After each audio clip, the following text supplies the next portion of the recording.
This is All In with Chris Hayes, April 19, 2019.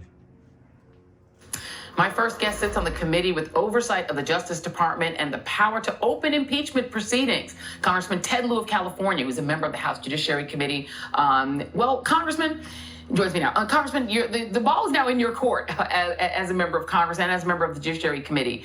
We've just gone through a few of the things that Attorney General William Barr said that are contradicted by what's in the text of the Mueller report. What does the Judiciary Committee plan to do about that? Thank you, Jory, for your question. If you look at the Mueller report, it validates what Democrats have been saying for the last 2 years, which is that Donald Trump engaged in repeated acts of obstruction, of corrupt behavior, and of collusive behavior.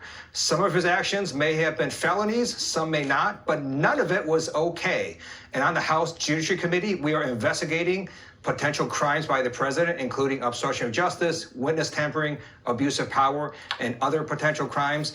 And in a few months, we're either going to clear Donald Trump or we're not. And if we don't clear him, then all options will be on the table. Well, I mean, would that include impeachment? Because impeachment is simply the inquiry by which the House Judiciary Committee and the House of Representatives could determine the answers to the questions you just asked. In fact, let me read a little bit of the footnote here from the Mueller report about impeaching and prosecuting a president. It says a possible remedy in the Mueller report through impeachment for abuses of power would not substitute for potential criminal liability after a president leaves office. Impeachment would remove a president from office, but would not address the underlying culpability of the conduct or serve the useful purposes of the criminal law.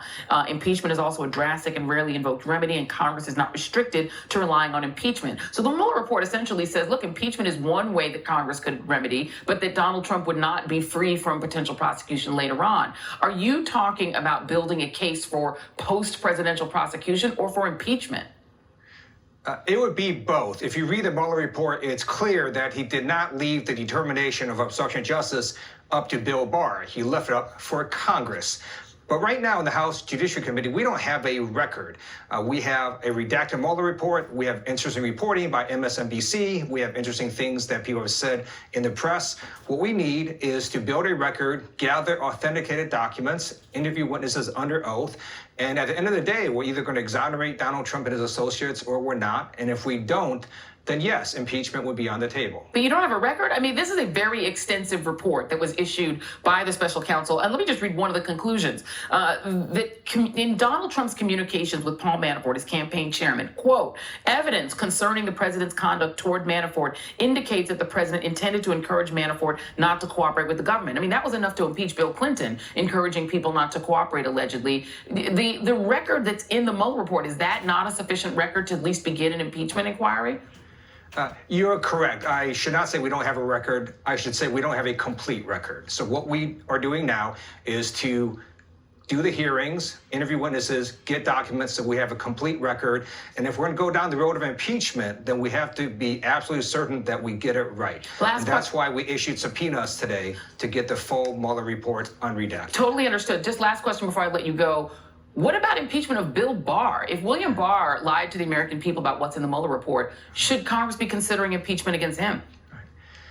So Bill Barr is going to testify on May 2nd, as you noted earlier. I'm going to give him the opportunity to explain to Congress why he misled the American people. But let me put it this way. Sarah Sanders lied repeatedly to the American people. Resign Sarah, the hashtag is trending on Twitter. So if she were to actually resign, I'm thinking maybe Bill Barr can apply for her job because he's much better suited to spin the facts as White House press secretary than to be an independent people's attorney as Attorney General. All right. Congressman Ted Lieu, we're going to leave it there. Thank you very much for joining me. Appreciate it. My next two guests both used to work for the Justice Department. MSNBC legal analyst Cynthia Oxney.